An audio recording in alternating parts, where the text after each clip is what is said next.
That's Nick.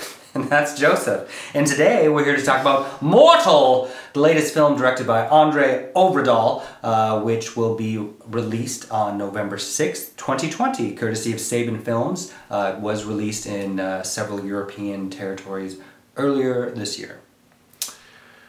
This film was interesting. I didn't know, like I hadn't researched much about it. So wasn't sure what to expect. It's about a man, a Norwegian-American man, played by Nat Wolff. Nat Wolff. Nat Wolff. Nat. Who's the Nat, like the bug. But spelled with an N, not a G. Oh, it's G-N-A-T for Nat.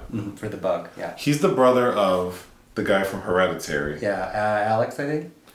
Who I like, both of. And I know Nat Wolff from the movie with Mary J. Blige. Body Cam.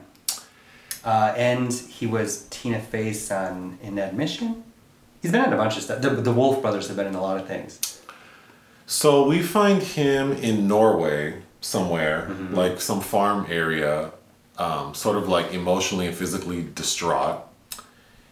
He is sort of like roaming the area when he comes across a car filled with like these young people who are harassing him. Norwegian youths, yes.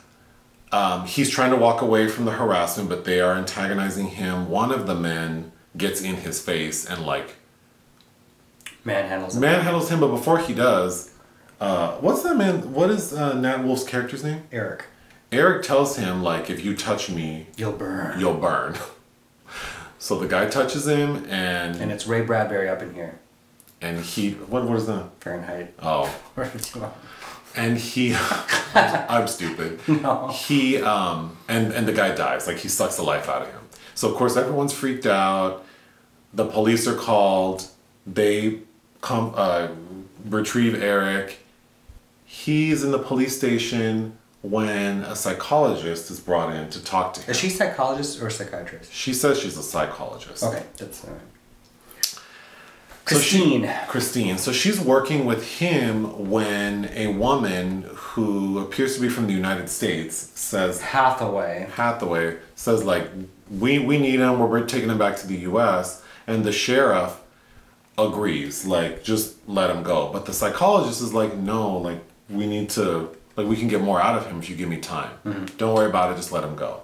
So they sedate Eric, put him in a helicopter, presumably to take him to an airport or something. But she had enough of an interaction with him where he kind of started... During her session with him before Eric is taken away, he sort of does some things that prove to the psychologist that there's something supernatural about him. So while he's in the helicopter, the sedation wears off, he panics, like he's stressed out, and his powers cause the helicopter to crash. So he's able to escape. He rendezvous with the psychologist, who is, it's clear she has a connection with him, somewhat romantic. Yeah. So now they're on the lam. It's all over the, well, it's not all over the news. No, it is all over the news that like he's escaped and potentially he's with this psychologist. I think we also forgot to note that they discover he was involved as part of this infamous fire that happened 3 years ago. Yes. So they're like, he's been wandering the countryside since then. There are a lot of questions about that, but yeah.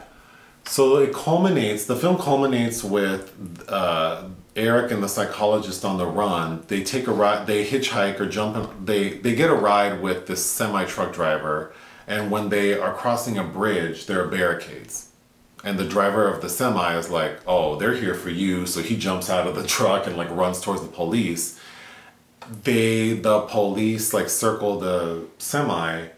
Eric gets out and he gets stressed out and upset again because they're manhandling the psychologist. And he just starts doing like a Storm from X-Men, sort of like just lightning everywhere for a long time. Like 5 minutes of just him like summoning lightning in bad weather. It's meant to be a special effects extravaganza, yeah. Which doesn't amount to anything except it stops and it's recorded on the news. So now like people in the country like on the news know that there's this guy who did this thing. So the sheriff thinks like, oh, he must be like godlike. So let's try to help him. So the sheriff, the psychologist, and Eric make their way to a hospital. And while they're at the hospital, Eric performs a miracle. He resuscitates like a young boy who's like flatlining. So at that point, they're like, okay, he is like a deity. Which also, because of that, because he has a freak out in that hospital setting, I think he destabilizes all the defibrillators. So they aren't able to resuscitate They're able this kid. to revive the boy, yeah. So they're to set it up where he like pops into the room and he's like, can I help?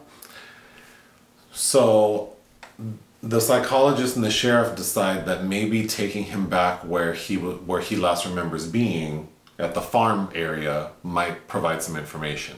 So they go back there, they find like this underground space, and what do we find? The knowledge of all the gods, all the Norse gods. Thor's, like Ragnarok, Thor's hammer. So Eric is like a descendant of Thor. Ta-da. Explain. So keep going, explain it. What about it? That's all we. He discovers it. He gets the hammer. He gets the hammer. It lights up. It ends up protecting him, like collecting all the electricity that he had been unable to control before. He goes up to the ground level surface. Is having a rendezvous with Christine when Hathaway in the background tells the snipers to shoot him. They kill Christine, and then it kind of ends up on a foreboding note where we don't quite see how he responds, but we get news snippets that there's this epic tragedy that happened, and Eric is basically out in the world, descendant of Thor. I don't know what to say about this movie. I'm just going to go down my list. My first note is I would have rather watched Firestarter. Which is not a good movie, but interesting. But also, you know, the thing about Firestarter, in the book is better than the Drew Barrymore film version, where George C. Scott is playing a Native American, if you remember. Anyhow, we have the sense of the menace of the government chasing them, which is effective and dark and chilly. That is nowhere to be found here. This is all very one note. It's like an idea that starts but never gets off the ground. Yeah. Or an idea that started, or like the story starts after the interesting part. That's like true. the part that would have been interesting is like the fire 3 years prior. Whoever this like Hathaway, what's her name? Hathaway played by Priyanka Bose. Hathaway, like where did Hathaway come from? What was she doing with him that she needs him back? Like they were obviously testing his powers, something. That would have been more interesting. And how the hell did he get in, like why is he in Norway right now? Like how did he get to Norway? All of that is more interesting than where we start the film. I thought they mentioned he was looking for family when he was wandering around. But sure, but it's just like that's the most boring part. It's just a long chase film. It literally is just like chasing him, finding him, he gets stressed out, he makes electricity happen, he gets away, chase him, electricity, chase him, he's stressed out, electricity. And he's just fine, Mr. Wolff, as is Iben Akerlie, who we saw in that Norwegian film Lake of Death that we reviewed, where all those people were at the cabin. Who's that? In Norway. Christine, the psychologist. She's in that movie? Yeah. Oh. She might have had dark hair in that. Anyway, sure, her performance is fine, but she's never quite believable as a psychologist because as somebody that would be in this role, she never does anything strategic where she would actually help him by interfacing with authorities. Like, look, he's gonna freak out if we do this. Let me parlay this into this chase ending and terrible things happening by all sitting down and talking. Like, that never happens. Also, like, I wrote down, like, is she so hard up for a man that she'll, like, just settle for some dude who could literally light her ass up? Like, what connection did they have? Is she just attracted to the fact that he can, like, make fire from his fingers? Or, like, what? Again, I think it's more just writing, because neither of the actors have much chemistry. This movie is like if you took one of the most boring X-Men characters, like those throwaway ones that they add to, like, the Deadpool movies, and you made a movie about that character, but then you couldn't afford to add any other characters for that character to interact with. That's this movie. Sure, I'll give you that. Because he's just like there's no one to challenge his power, and then all he's out here doing is just like making it rain. Like, I don't. It's just a very dull origin story feeling type movie. By the time he gets to the hammer, all I could think of was Sword in the Stone. Oh, sure. Actually, kind of like the, and you know, to be fair, Thor is from Norse mythology, so I'm perfectly it's logical that a Norwegian filmmaker would want to take back the what's the word I'm looking for? Take the gamut. They want the hammer back. They're trying to take the hammer. But it's just, as you had been remarking to me, in a world where we do have Marvel's Thor with Chris Hemsworth, you know, if you're going to do this kind of version of it, it needs to be a lot more interesting. It's a tall order to make a movie like this where you know the first thing people are going to think of is Chris Hemsworth as Thor in the Marvel movies, and then execute it in a way that's like, you're not giving me any... I mean, it's not thrilling. There really isn't action. There's no tension. There's no tension. The special effects is not... That scene on the bridge, what was the purpose of that? Except to tear up those people's bridge? Like, it didn't amount to anything. He wasn't able to escape. He didn't destroy anyone. You know, it looked fine. If there's a star of this film, it's the Norwegian countryside. André Øvredal... Who's that? Is the director. Oh. I remember a decade ago at the Minneapolis Film Festival watching Trollhunter, and the friend I was with at that movie walked out halfway Friend. Who's his friend? Jim. Oh, Jim is a friend. He walked out, he couldn't stand it. But that movie, I had a very similar reaction to that film, is this interesting idea with some pretty, you know, decent special effects for what it is doing, but no story, no tone, no nothing. Yeah, the effects are fine. And then he went on to do the Autopsy of Jane Doe, which is also a film I didn't really like an idea that never really gets off the ground.